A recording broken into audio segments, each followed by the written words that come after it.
Hi குட்டீஸ், இன்னைக்கு என்ன கதைன்னு பார்க்கலாமா? இன்று நாம ஒரு அழகான கதையை கேட்க போறோம். சின்ன முயல் சிட்டு எப்படி ஒரு பெரிய நட்பை கண்டுபிடித்தது என்று பார்க்கலாம். எபிசோட் 1. புதிய நண்பர்கள். ஒரு அழகான அடர்ந்த பசுமையான காடு. அங்கே மலர்கள் மனம் வீசியது. பறவைகள் இனிமையாக பாடின. அந்த காட்டில் ஒரு சின்ன வெள்ளை முயல் வாழ்ந்து வந்தது. அவளின் பெயர் சிட்டு.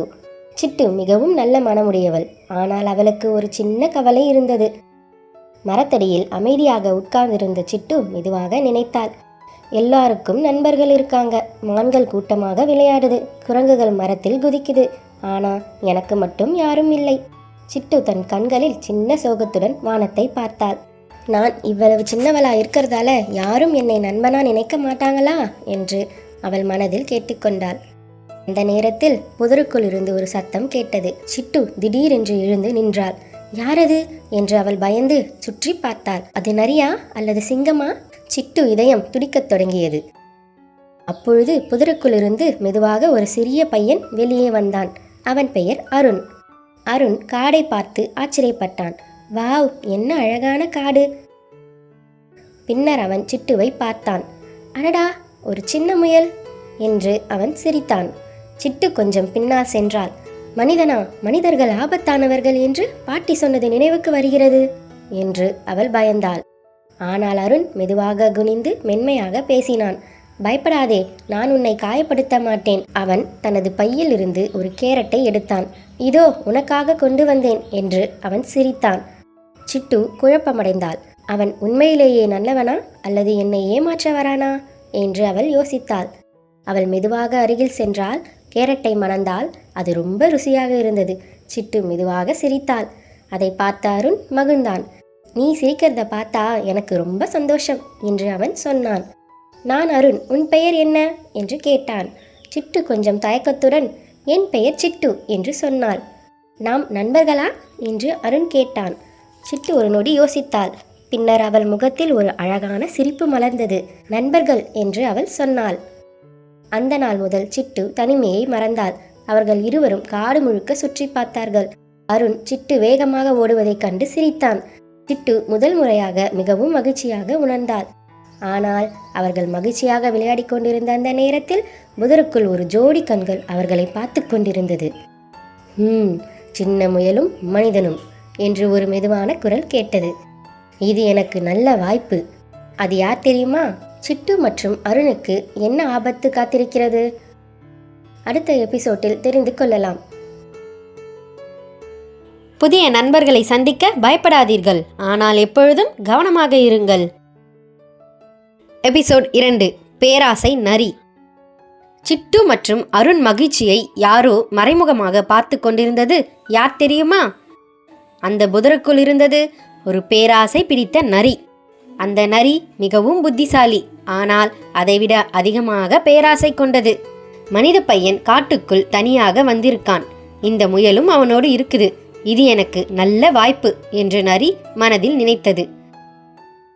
அடுத்த நாள் காலை சிட்டு மற்றும் அருண் மீண்டும் காட்டில் சந்தித்தார்கள். அவர்கள் மரத்தடியில் உட்கார்ந்து பேசிக் கொண்டிருந்தார்கள். அப்பொழுது நரி மெதுவாக அருகில் வந்தது. ஓஹோ, என்ன அழகான நட்பு என்று அது இனிமையான குரலில் சொன்னது.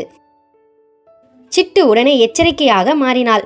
நரியா, இது நல்ல மனசுடையவள் இல்லை என்று அவள் மனதில் நினைத்தாள். ஆனால் அருண் இன்னும் நரியை நன்றாக அறிந்திருக்கவில்லை. நரி சோகமான முகம் போட்டுக்கொண்டு பேசத் தொடங்கியது. சிட்டு, நான் மிகவும் பசியால் வாடுகிறேன். 3 நாட்களாக உணவு கிடைக்கவில்லை என்று அது சொன்னது. அது பொய்யாக நடித்தது. அருண் கருணையுடன் பார்த்தான்.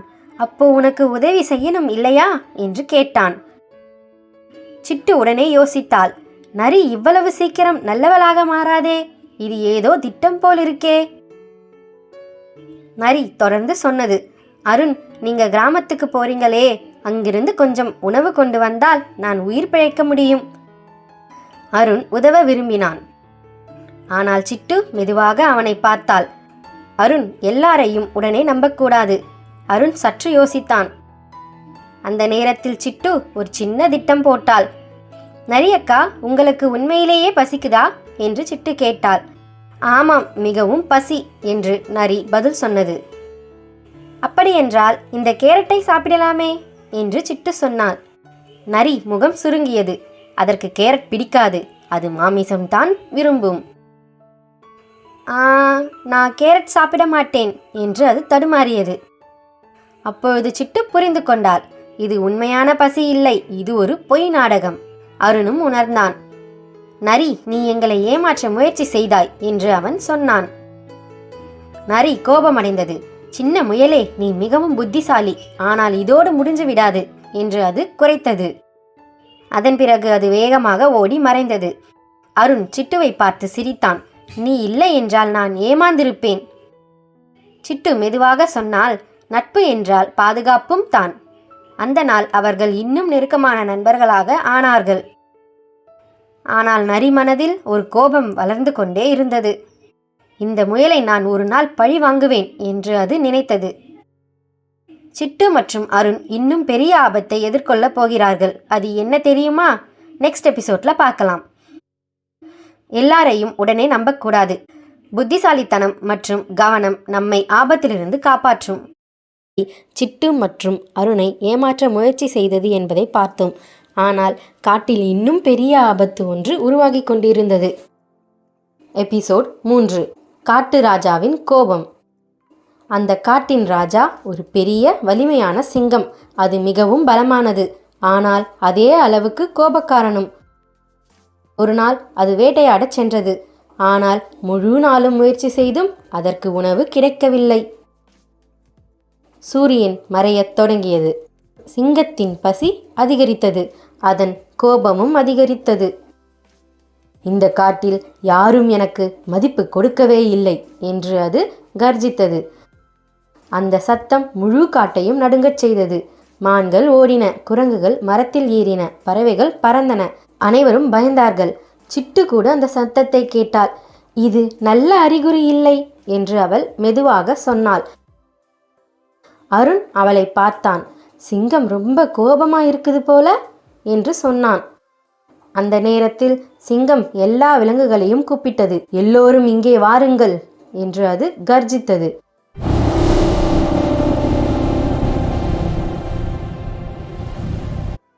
பயந்து நடுங்கிய விலங்குகள் எல்லாம் ஒன்று சேர்ந்தன. சிட்டு மற்றும் அருண் கொஞ்சம் தூரத்தில் நின்று பார்த்தார்கள். சிங்கம் கோபத்துடன் சொன்னது, இனி ஒவ்வொரு நாளும் ஒரு விலங்கு எனக்கு உணவாக வர வேண்டும். அந்த வார்த்தைகள் அனைவரையும் அதிர்ச்சியடைய செய்தது. இல்லை என்றால் நான் முழு காட்டையும் அழித்து விடுவேன் என்றது சிங்கம். அந்த நேரத்தில் அனைவரும் அமைதியாக இருந்தார்கள். யாருக்கும் பேச தைரியம் இல்லை. ஆனால் சிட்டு முன் வந்தால் அனைவரும் ஆச்சரியப்பட்டார்கள். சிட்டு, நீ என்ன செய்கிறாய் என்று அருண் மெதுவாக கேட்டான். சிட்டு தைரியமாக சிங்கத்தை பார்த்தாள். ராஜாவே என்று அவள் மரியாதையுடன் சொன்னாள். நீங்கள் காட்டு தலைவன். தலைவன் என்றால் பாதுகாப்பு தருபவர், பயம் தருபவர் அல்ல. அந்த வார்த்தைகள் அனைவரையும் அதிர்ச்சியடைய செய்தது. சிங்கம் சற்று அமைதியாகியது. சின்ன முயலே, நீ எனக்கு கற்றுக் கொடுப்பாயா என்று அது கர்ஜித்தது. சிட்டு மெதுவாக சொன்னால், நாங்கள் எல்லோரும் உங்களை மதிக்கிறோம், ஆனால் பயந்து அல்ல, அன்பால் மதிக்க வேண்டும். நீங்கள் எங்களை காப்பாற்றினால் நாங்கள் உங்களை ராஜாவாக பெருமைப்படுவோம். சிங்கம் ஒரு நொடி அமைதியாக நின்றது. அது தனது கோபத்தை நினைத்தது, அதன் பசியை நினைத்தது. ஆனால் அந்த சின்ன முயலின் தைரியத்தை பார்த்து அதன் மனம் மெதுவாக மாறத் தொடங்கியது. நான் தவறு செய்துவிட்டேன் என்று அது மெதுவாக சொன்னது. அனைவரும் ஆச்சரியப்பட்டார்கள். இனி நான் கோபத்தில் முடிவு எடுக்க மாட்டேன் என்று சிங்கம் அறிவித்தது. காடு முழுவதும் நிம்மதி பரவியது. அருண் சிட்டுவை பார்த்து சிரித்தான். நீ உண்மையிலேயே தைரியமானவள். சிட்டு மெதுவாக சொன்னால், தைரியம் என்பது பயம் இல்லாமை அல்ல. பயம் இருந்தாலும் சரியானதை பேசுவது தான். ஆனால் தூரத்தில் புதருக்குள் இருந்து நரி எல்லாவற்றையும் பார்த்து கொண்டிருந்தது. இப்போ சிங்கம் மாறிவிட்டது. ஆனா நான் இன்னும் என் திட்டத்தை நிறுத்த மாட்டேன். அது ஒரு புதிய திட்டத்தை யோசிக்க தொடங்கியது. சிட்டு மற்றும் அருண் அடுத்ததாக என்ன ஆபத்தை சந்திக்கப் போகிறார்கள்? நரி என்ன செய்ய போகிறது? அடுத்த எபிசோட்டில் தெரிந்து கொள்ளலாம். கோபத்தில் எடுக்கப்படும் முடிவுகள் தவறாக இருக்கும். உண்மையான தலைவன் அன்பும் பொறுப்பும் கொண்டவராக இருப்பான். சிட்டு தனது தைரியத்தால் காட்டு ராஜாவின் கோபத்தை அமைதியாக மாற்றினாள். ஆனால் இப்பொழுது இயற்கையே ஒரு பெரிய சோதனையை கொண்டு வரப்போகிறது. எபிசோட் 4. பெரிய மழை ஆபத்து. அந்த நாள் காலை வானம் சற்று கருமையாக இருந்தது. காற்று வழக்கத்தை விட பலமாக வீசியது. சிட்டு வானத்தை பார்த்தாள். இன்று ஏதோ வித்தியாசமாக இருக்கே என்று அவள் நினைத்தாள். இன்று ஏதோ வித்தியாசமா இருக்கே. அருண் சிரித்துக்கொண்டு சொன்னான், சின்ன மழைதான் வரலாம். சின்ன மழை தான் வரலாம். ஆனால் அது சின்ன மழை இல்லை. சிறிது நேரத்தில் மின்னல் மின்னியது, இடி முழங்கியது, கடும் மழை பெய்யத் தொடங்கியது.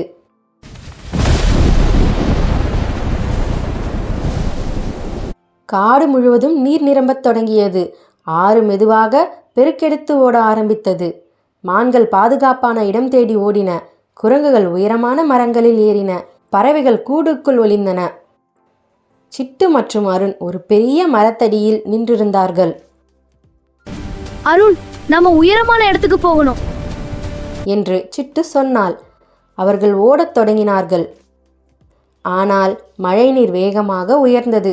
மண் சறுக்கத் தொடங்கியது. அருண் ஓடிக்கொண்டிருந்த பொழுது அவன் கால் தவறி கீழே விழுந்தான். அவன் அருகில் ஓடிக்கொண்டிருந்த சிறிய ஓடை இப்போது ஒரு பெரிய பெருக்காக மாறியிருந்தது. நீர் அவனை இழுத்துச் செல்லத் தொடங்கியது. அருண் என்று சிட்டு கத்தினாள். அவள் இதயம் வேகமாக துடித்தது. இப்பொழுது நாம் பயப்படக்கூடாது என்று அவள் மனதில் சொன்னாள். இப்போ நான் பயப்படக்கூடாது. அவள் உடனே சுற்றி பார்த்தாள். அருகில் ஒரு பெரிய யானை நின்றிருந்தது. யானை அண்ணா, தயவு செய்து உதவுங்கள் என்று சிட்டு கத்தினாள்.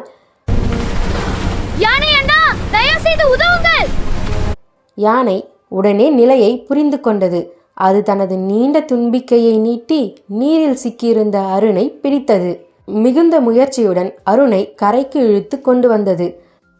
அருண் பாதுகாப்பாக வெளியே வந்தான். சிட்டு ஓடி வந்து அவனை பார்த்தாள். நீ சரியா? நீ சரியா? அருண் மெதுவாக சிரித்தான். நான் சரி, நீ இருந்ததால் தான் என்னை காப்பாற்றினாய். நான் சரி, நீ இருந்ததால் தான் என்னை காப்பாற்றினாய். யானை சிரித்தது. நண்பர்கள் இருக்கிறார்கள் என்றால் பயப்பட தேவையில்லை. நண்பர்கள் இருக்கிறார்கள் என்றால் பயப்பட தேவையில்லை. மழை மெதுவாக குறையத் தொடங்கியது. காடு மீண்டும் அமைதியாகியது. ஆனால் அந்த நாள் சிட்டு ஒரு முக்கியமான விஷயத்தை கற்றுக்கொண்டாள். இயற்கையின் சக்தி மிகவும் பெரியது, ஆனால் ஒற்றுமை அதைவிட பெரியது. தூரத்தில் புதருக்குள் நரி எல்லாவற்றையும் பார்த்து கொண்டிருந்தது. இவர்கள் இன்னும் பலமாகிறார்கள். இவர்களை பிரிக்க வேறொரு திட்டம் தேவை என்று அது நினைத்தது. இவர்கள் இன்னும் பலமாகிறார்கள். இவர்களை பிரிக்க வேறொரு திட்டம் தேவை. அடுத்ததாக என்ன நடக்கும்? நரி என்ன செய்ய போகிறது? சிட்டு மற்றும் அருணின் நட்பு சோதிக்கப்படுமா? அடுத்த எபிசோட்டில் தெரிந்து கொள்ளலாம். ஆபத்தில் பயப்படாமல் சிந்தித்து செயல்பட்டால் தீர்வு கிடைக்கும். நண்பர்கள் இருந்தால் எந்த சோதனையும் கடக்கலாம். பை குட்டீஸ், அடுத்த கதையில் சந்திக்கலாம்.